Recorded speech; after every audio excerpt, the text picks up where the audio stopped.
Graça e paz a todos. É uma alegria muito grande estar aqui com os irmãos nessa noite. Essa igreja que é a minha igreja também, embora nós estejamos ali no parque, mas é sempre uma alegria estar aqui, essas oportunidades de rever os irmãos, os amigos. É uma oportunidade ímpar. Então, para mim é um motivo de grande alegria mesmo.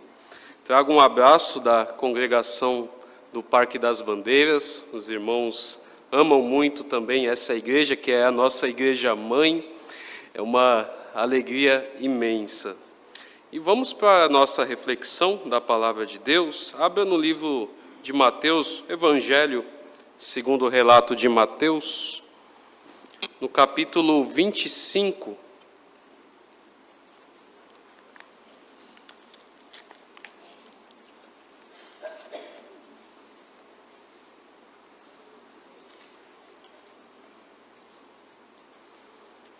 Mateus 25, do verso 1 ao verso de número 13.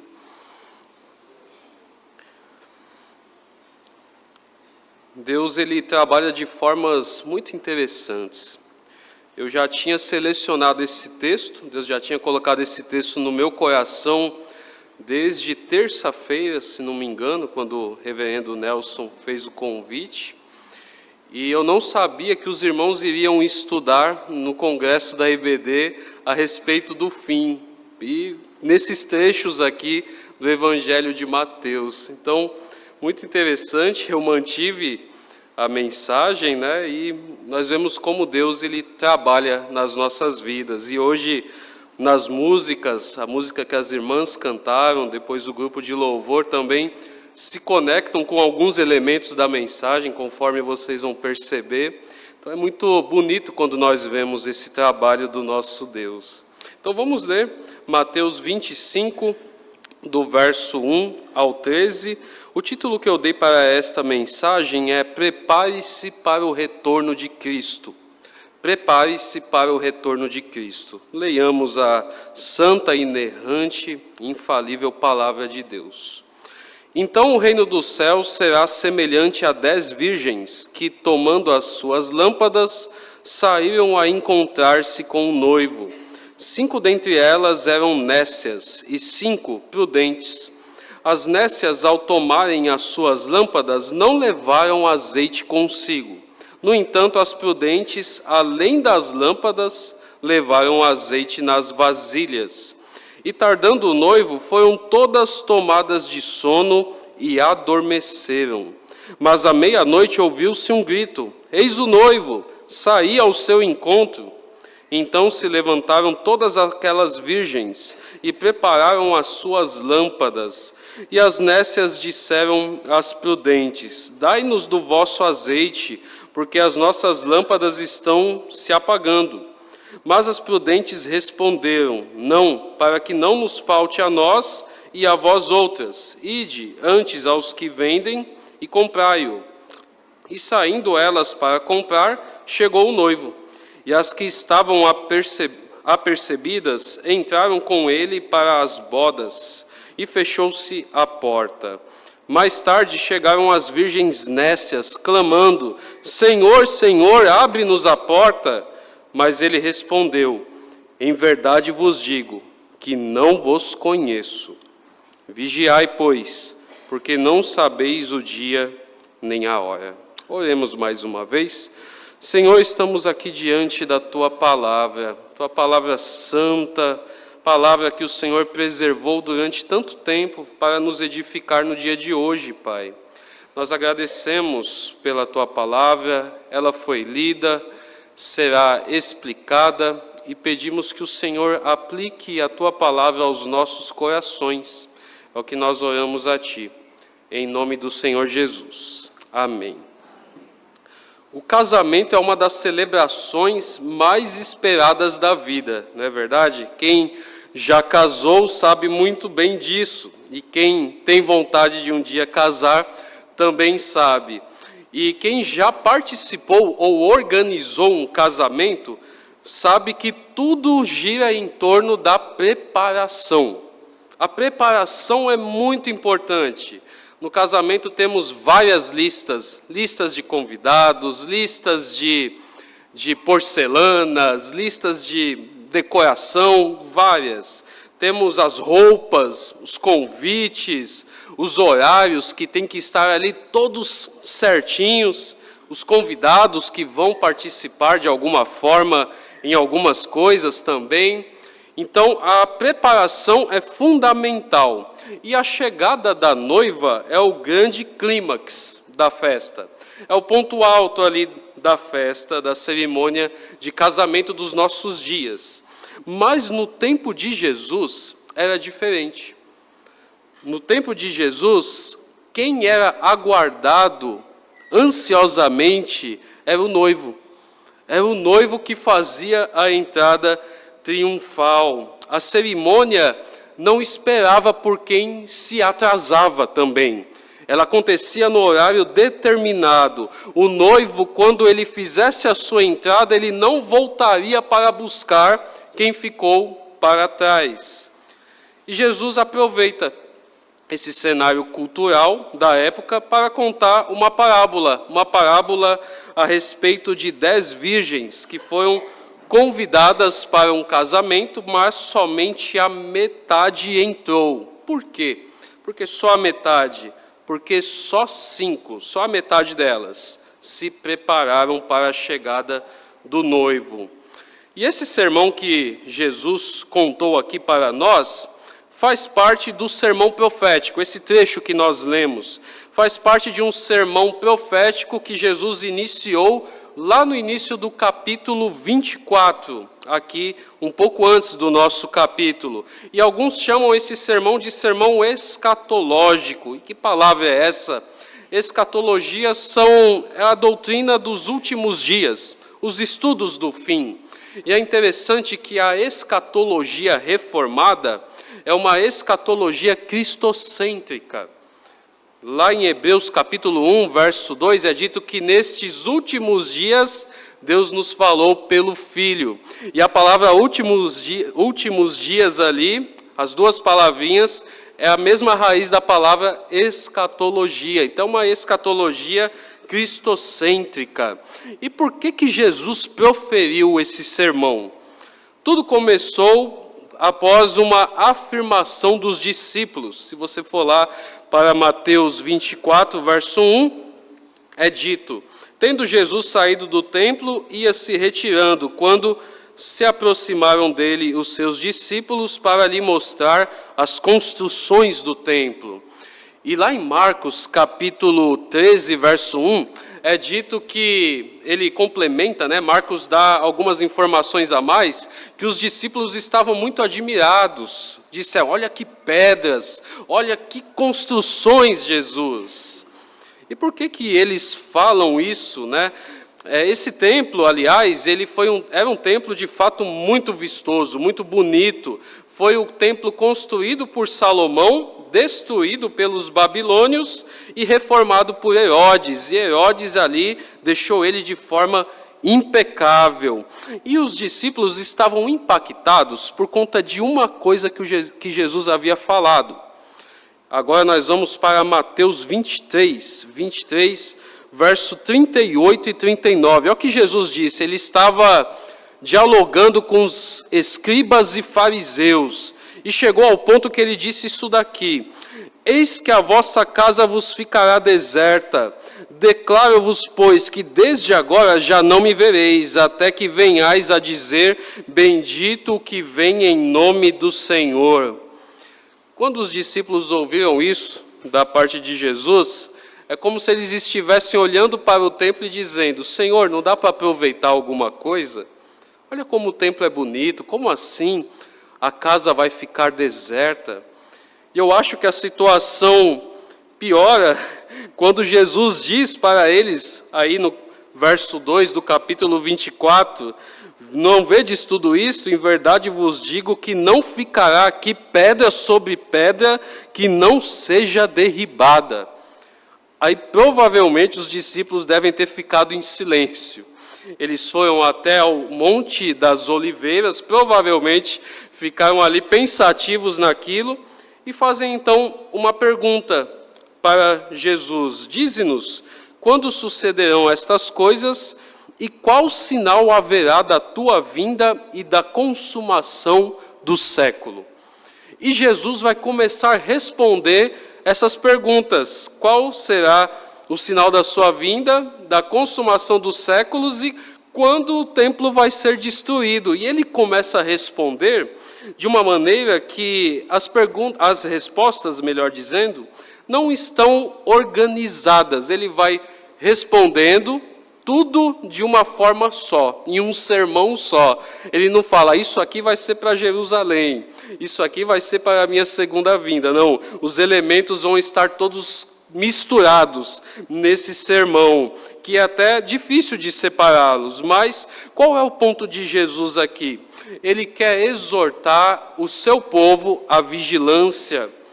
Ele quer enfatizar que eles devem estar atentos, preparados, porque só aqueles que estiverem preparados entrarão com o noivo nas bodas, no reino dos céus.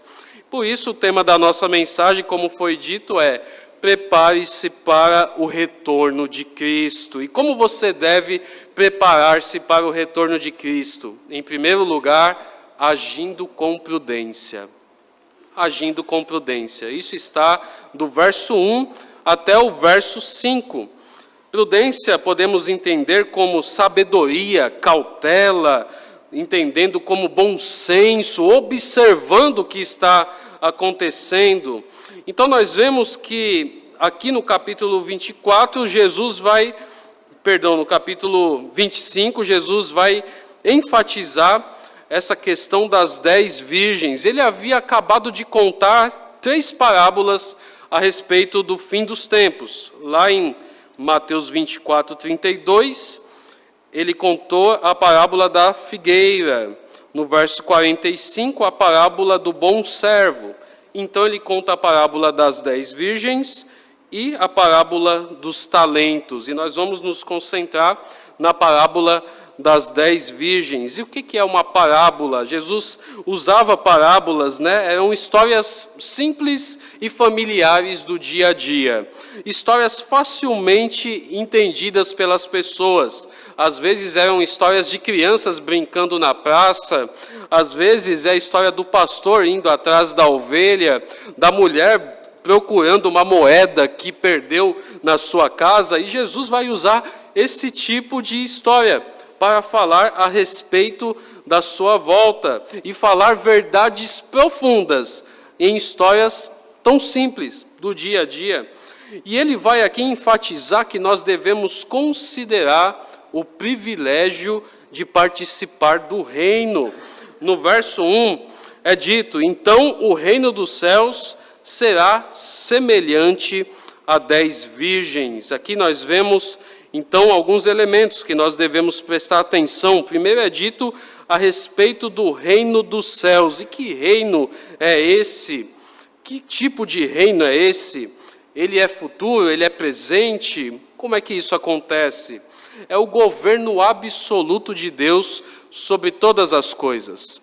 Desde que Cristo ressuscitou e ascendeu aos céus, desde a sua primeira vinda, ele inaugurou esse reino que é invisível de certa forma, se expandindo pelo mundo inteiro, mas tem um aspecto visível, que é a igreja.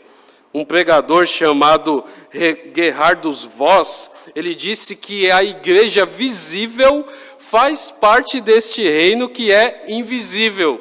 Então nós, a igreja, somos o aspecto visível desse reino que é muito maior, que abrange mais coisas ainda.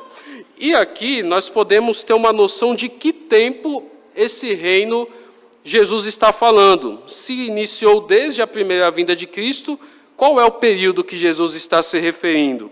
Ele diz aqui que o reino dos céus será diferente de Mateus 13, que Jesus fala: o reino dos céus é semelhante a um homem que semeou. O reino dos céus é semelhante ao grão de mostarda. é semelhante ao fermento. Aqui Jesus fala, o reino dos céus será. Então aponta para um acontecimento futuro, aponta para a vinda de Cristo ao mundo, para buscar a sua igreja. E Jesus vai comparar o reino dos céus a um casamento da antiga Palestina, que é um pouquinho diferente do casamento dos nossos dias. Ele vai falar aqui que esse reino é semelhante à história dessas 10 virgens. A palavra virgens aqui pode ser traduzida como donzelas, damas de casamento. É o que mais ou menos parece com a dama de honra dos nossos dias, ou com a testemunha, as testemunhas. É uma junção dessas duas coisas nessas damas de casamento. E é muito interessante que nessa época, como acontecia o casamento? O noivo ele saía da sua casa em um cortejo junto com seus amigos e iam cantando, fazendo festa, até chegar na casa da noiva, que estava com essas damas, essas donzelas esperando o noivo com as suas lâmpadas. E é interessante que aqui é dito que as virgens estavam com as suas lâmpadas, e não é uma lâmpada pequena. Alguns historiadores entendem que é uma tocha, que a palavra lâmpada poderia ser aplicada para esses dois tipos de luminares daquela época, né? Então, dá a entender que é uma tocha, porque essas mulheres, elas deveriam sair da casa da noiva quando o noivo estivesse chegando, para encontrá-lo no caminho e iluminar o caminho para que ele chegasse até a casa da noiva. Muito interessante, um pouco diferente dos nossos dias, inclusive. Digamos que se alguém morasse aqui na Guilhermina e a noiva morasse lá na Oceã, teria que ir daqui até lá, a pé, cantando até chegar, para que todos vissem publicamente aquela cerimônia de casamento. É bem diferente dos nossos dias. E por que será que Jesus usou o número de 10 virgens? Nós não sabemos. Talvez era um número preferido do povo daquela época, um número fechado, completo. Quando Boaz foi fazer todas as tratativas para casar com Ruth, lá em Ruth capítulo 4, verso 2, é dito que havia 10 anciãos para testemunhar aquela situação. Então parece que era um número ali preferido dos judeus daquela época. E é interessante que esses bastões, essas lâmpadas, essas tochas das virgens, eram um tipo de tocha que eram colocados alguns farrapos de tecidos que eram embebedados em óleo, e ali então fazia a luz, havia a luz naquele compartimento. Então aqui nós vemos Jesus usando toda essa figura desse casamento e falando que o reino dos céus será semelhante a essa história. E o personagem principal, como vocês perceberam, é o noivo. Até agora a noiva não foi mencionada. A noiva é a igreja, nós vemos no livro de Apocalipse essa figura da noiva, mas aqui o foco é no noivo, em Cristo. E nós podemos aqui ver o privilégio de fazer parte do reino. É igual quando alguém nos convida para uma festa de casamento. O privilégio que é estar ali se alegrando. E esse privilégio de fazer parte do reino nos é dado antes da chegada do noivo. Antes da chegada de Cristo, não depois. É dado hoje. Por isso nós devemos ter responsabilidade com aquilo que Deus nos deu. As virgens aqui são iguais em muitos aspectos. As 10 foram convidadas, as 10 possuem suas lâmpadas ou tochas, as 10 estão esperando o noivo, as 10 adormecem, e Jesus não reprova o motivo delas terem adormecido, não. A diferença é, 5 eram prudentes e 5 nécias, tolas. A diferença é que as prudentes se prepararam e as tolas não. As prudentes tinham óleo de reserva, porque as tochas ficavam acesas cerca de 15 minutos. Então era muito importante ter ali o compartimento ou a reserva de óleo para depois dos 15 minutos ir colocando ali o óleo. E aqui nós vemos como Jesus está enfatizando o preparo. Uma festa de casamento exige preparo, até para os convidados. Você não comparece a uma festa de casamento de bermuda, por exemplo. Você também procura não chegar atrasado, mas se preparar antes, porque nada que você deixou de fazer com antecedência, você conseguirá fazer minutos antes do casamento. E aqui é onde é feita uma pergunta: que tipo de convidado você é? O que está preparado para o retorno de Cristo, do noivo, ou que não está? Era costume do noivo se atrasar nesses casamentos. Algo muito interessante, hoje em dia a noiva atrasa também, né? Porém, Cristo, ele virá na hora certa. Nós podemos ver isso em Hebreus 10, verso 7. Hebreus 10, verso 7. Perdão, verso 37. Perdão. Hebreus 10, verso 37. Porque ainda dentro de pouco tempo, aquele que vem virá e não tardará. Pedro falou algo parecido na sua segunda carta, na segunda de Pedro, capítulo 3, verso 9 e 10. Segunda de Pedro, capítulo 3, verso 9 e 10. Não retarda o Senhor a sua promessa, como alguns a julgam demorada. Pelo contrário, Ele é longânimo para convosco, não querendo que nenhum pereça, senão que todos cheguem ao arrependimento. Virá, entretanto, como ladrão, o dia do Senhor, no qual os céus passará com um estrepitoso estrondo, e os elementos se desfarão abrasados. Também a terra e as obras que nela existem serão atingidas. Jesus voltará na hora certa. O nosso papel é iluminar, é viver como luz do mundo, é nos alegrar com a chegada do noivo, é responder a esse convite perseverando. Devemos permanecer fiéis, trabalhar e servir ao nosso Deus, aguardando. Por isso, prepare-se para o retorno de Cristo, agindo com prudência, em primeiro lugar. E em segundo lugar, prepare-se para o retorno de Cristo, cumprindo o seu dever. Isso que nós vamos ver do verso 6 ao 9.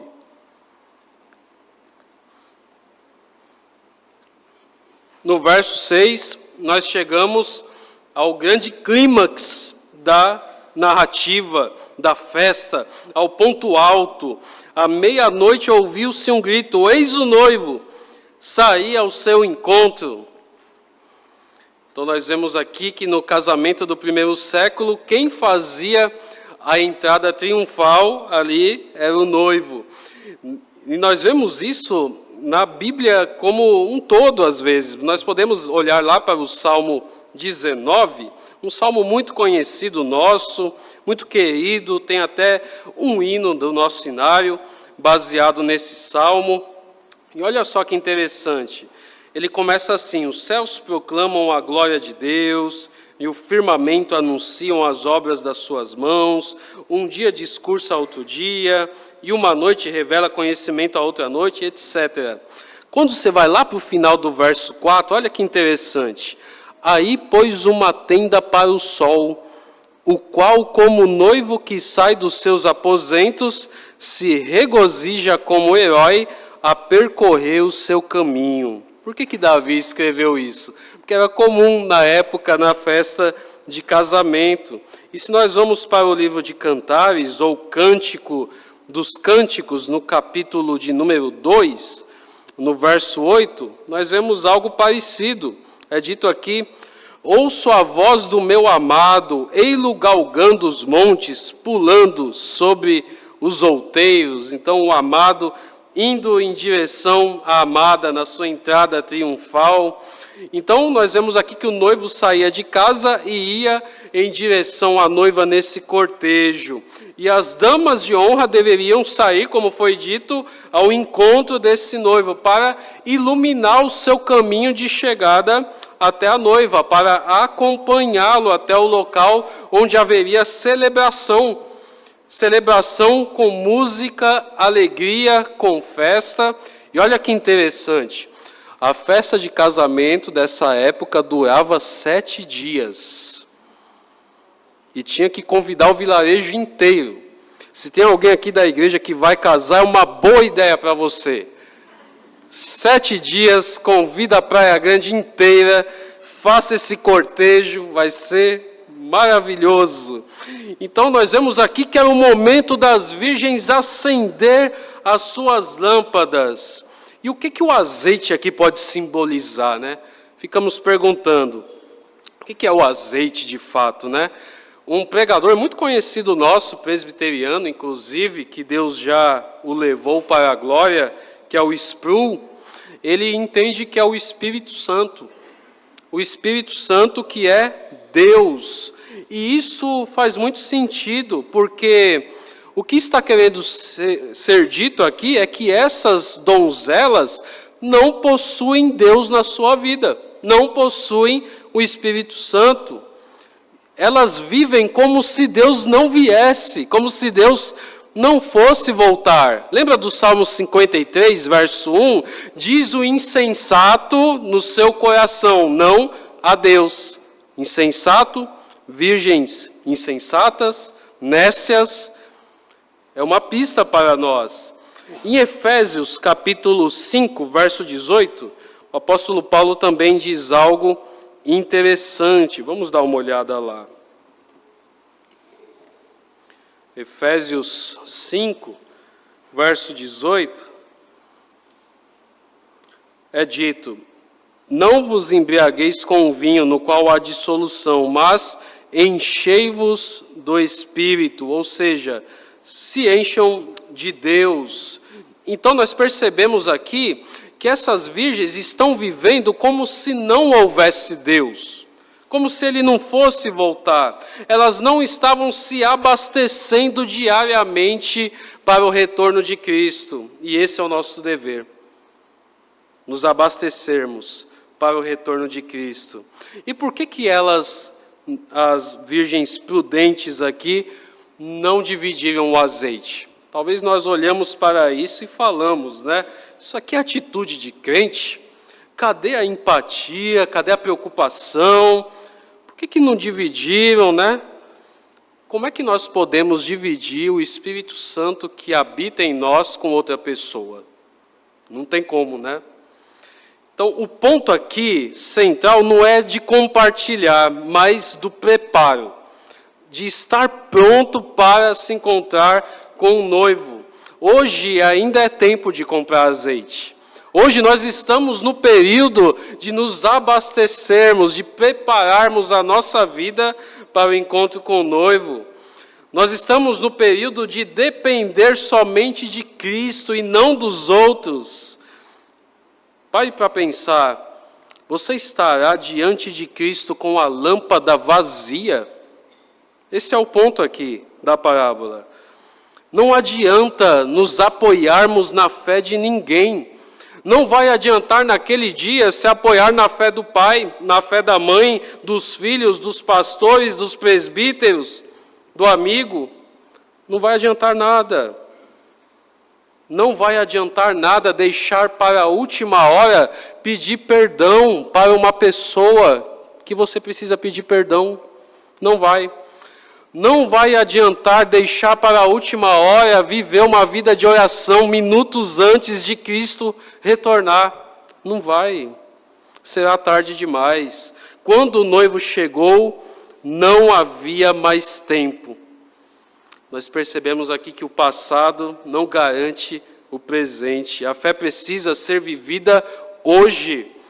Não resolva orar, ser fiel a Deus ou pedir perdão minutos antes de Cristo voltar. Isso deve ser feito hoje.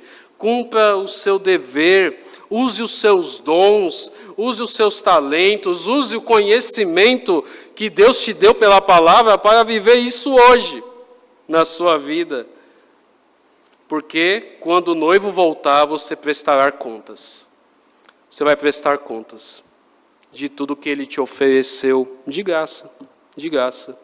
Não negligencie o tempo. Por isso, cumpra o seu dever. Vimos até agora que você deve se preparar para o retorno de Cristo, em primeiro lugar, agindo com prudência, em segundo lugar, cumprindo o seu dever, e em terceiro e em último lugar, vivendo um relacionamento verdadeiro com Ele, com Cristo. Viva um relacionamento verdadeiro com Cristo. Verso 10 ao 12, que nós vemos aqui que as virgens saíram para comprar e chegou o noivo. E as que estavam apercebidas entraram com ele para as bodas. E fechou-se a porta. O verbo fechou-se aqui é um ato pontual, definitivo e completo. Um ato que não dá mais para ser repetido. Acabou, fechou, não tem segunda chance. A porta foi fechada. E só quem está preparado entra para a festa. Esse é o ponto aqui que Jesus está querendo dizer. Enquanto as nécias foram buscar azeite, o noivo chegou, as prudentes entraram e as insensatas acharam a porta fechada. E essa porta só seria aberta em último caso. Por quê? Porque a viga era muito pesada. Os historiadores dizem que casas de porte grande para festas do tipo tinham uma viga muito pesada que vários homens precisavam remover aquela viga. E nós vemos aqui que o noivo chegou à meia-noite. Então era um momento perigoso para se fazer isso, um momento escuro. E se você removesse aquela viga e abrisse a porta, quem poderia garantir que não fossem ladrões, que era muito comum naquela época, querendo entrar na festa, causar estrago ali na festa? Então não seria aberta, só em último caso mesmo, né? E a lâmpada era o sinal que a pessoa era convidada. Não tem aqueles convites individuais, não sei se vocês já receberam, tem um convite de casamento e tem um papelzinho ali do buffet, às vezes, né? Então é como se fosse isso, essas lâmpadas, garantia que essas virgens aqui eram de fato convidadas. E isso faz sentido. Você esperaria um convidado atrasado para iniciar sua cerimônia de casamento? Eu acho que não. Imagina, tá o noivo, a noiva, as testemunhas, está todo mundo ali, e tem um convidado que fala: olha, sabe o que é? Eu acabei dormindo até tarde. Até despertou aqui, mas eu fiquei com preguiça, me demorei aqui para me trocar. Espera eu para iniciar a cerimônia? Eu acho que nenhum de nós iria aceitar algo do tipo. Só quem está preparado entra para a festa, e é necessário ser conhecido pelo Senhor. Olha que afirmação dramática que Jesus faz aqui nessa passagem, no verso 12. Em verdade vos digo que não vos conheço. Olha só, não vos conheço. Será que o noivo não conheceu porque estava escuro lá fora? Eu acho que não. O Salmo 139, verso 12, vai dizer que as trevas e a luz para o Senhor é a mesma coisa. Jesus usou essa expressão outras vezes no Evangelho. O que ele está querendo dizer aqui?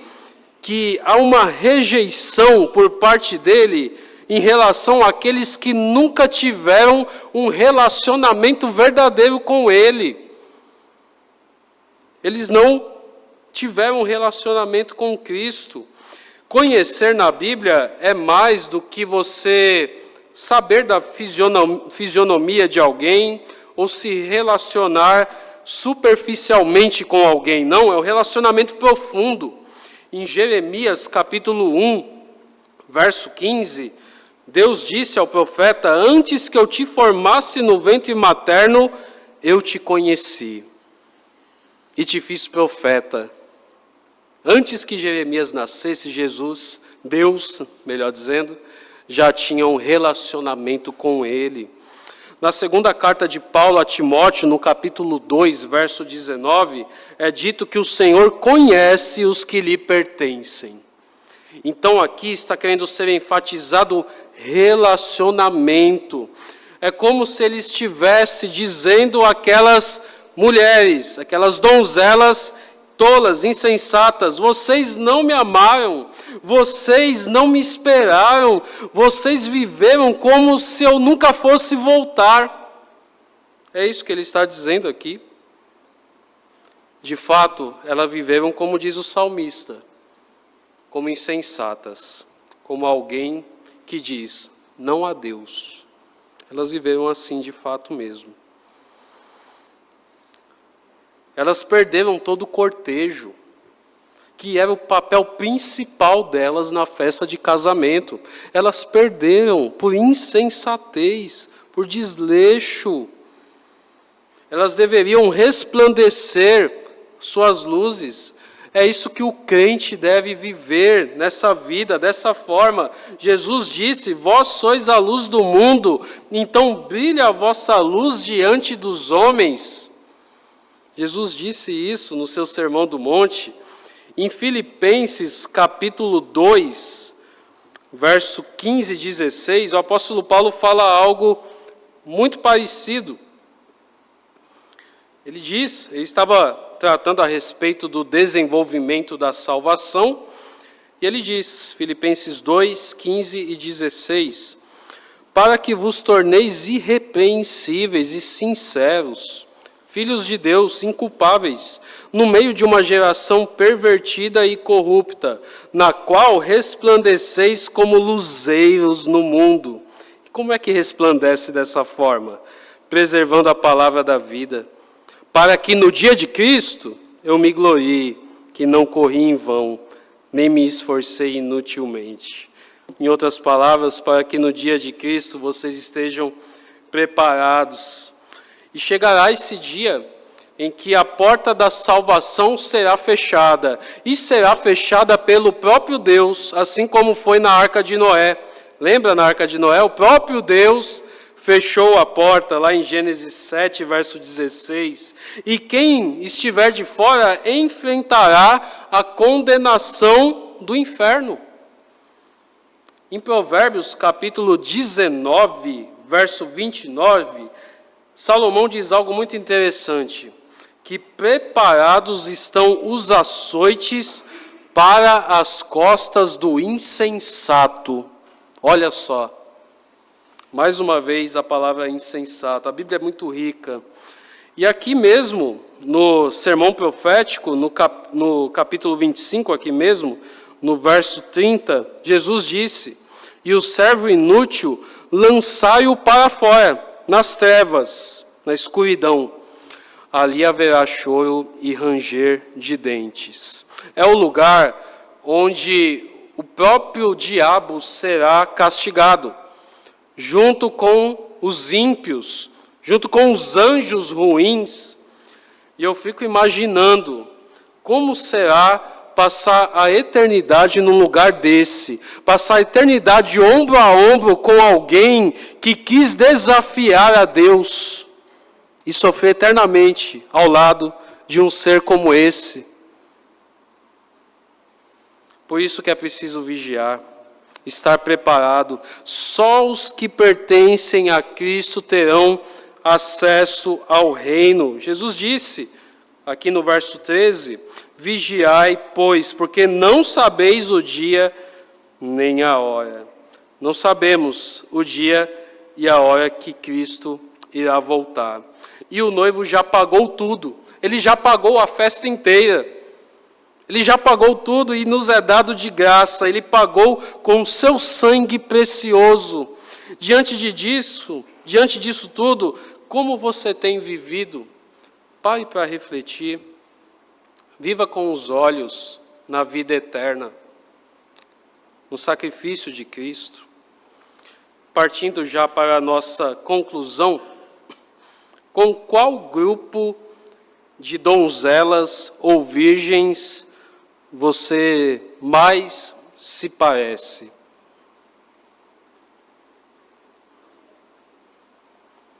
Em qual dos dois grupos você estará no retorno de Cristo? A avaliação não será feita pelo seu pastor, pelo seu conselho, será feita pelo próprio Cristo. O próprio Cristo irá avaliar isso, aquele que tem toda a autoridade, aquele que é a própria palavra encarnada. Você está preparado? Mesmo que ele não volte hoje, nós podemos ser chamados a qualquer momento. Seu Adiel, lá na congregação do Parque das Bandeiras, domingo passado estava lá. Orou no momento de adoração do culto, pediu oração pelo seu filho enfermo, e ele ia na sua pouca força, não chegava atrasado no culto. Detalhe, né? As virgens aqui se atrasaram, ele zelava pelo horário do culto.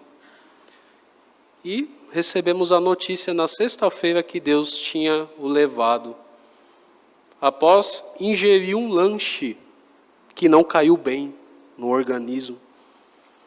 Nós podemos ser chamados a qualquer momento. E olha só, já imaginou o noivo se apresentar diante de nós e ouvirmos essa frase: eu não te conheço.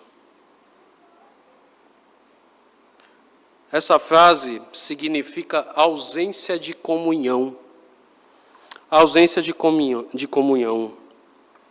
Mas aos preparados, tem outra frase, que é: entra no gozo do teu Senhor. Está aí em Mateus 25, 21. Essa é a frase que os eleitos vão ouvir. Por isso, entre pela porta do pastor das ovelhas. Cristo é a porta, ele falou, ele é o bom pastor. Receba pela fé a graça que te é oferecida todos os domingos. Olha que interessante o que está em Isaías 55, verso 1. Olha o que o profeta diz aqui para nós. Ah, todos vós, os que tendes sede, vinde às águas, e vós, os que não tendes dinheiro, vinde, comprai e comei. Sim, vinde e comprai, sem dinheiro e sem preço, vinho e leite. Compre sem preço o azeite que você precisa para a sua salvação. Esse azeite, ele é oferecido sem preço para você. Todo domingo ele é oferecido pela palavra. Quem se preparou poderá ter esse azeite. Quem se preparou festejará. Quem negligenciou vai ficar de fora. E eu paro aqui para pensar, olhando para esse número de 10 virgens, 5 entraram. Temos aqui 50%. É um número assustador. Não sabemos por que Jesus dividiu assim, mas é assustador. Quantos de nós nos veremos lá? Quantos de nós nos veremos lá? Ninguém pode garantir a entrada de ninguém. Ninguém. Só Cristo pode. Será Ele e você. Ele e você. Você já imaginou que vergonha será ouvir que está vindo o noivo, tentar acender a lâmpada e funcionar igual um palito de fósforo molhado quando você tenta e não sai nada? Que vergonha será? E que declaração dramática será dada? Não te conheço. Mas você já imaginou, por outro lado, que alegria será ouvir: eis o noivo, sair ao seu encontro, e você pegar a sua tocha e dizer: eu estou pronto, vou me encontrar com o noivo. Poder erguer essa tocha. Em que situação você estará? Você estará junto com o noivo? Que possamos cantar hoje, juntos, quando enfim chegar o dia do retorno do meu Rei. Pela graça de Jesus, eu lá estarei. Cante isso na sua vida.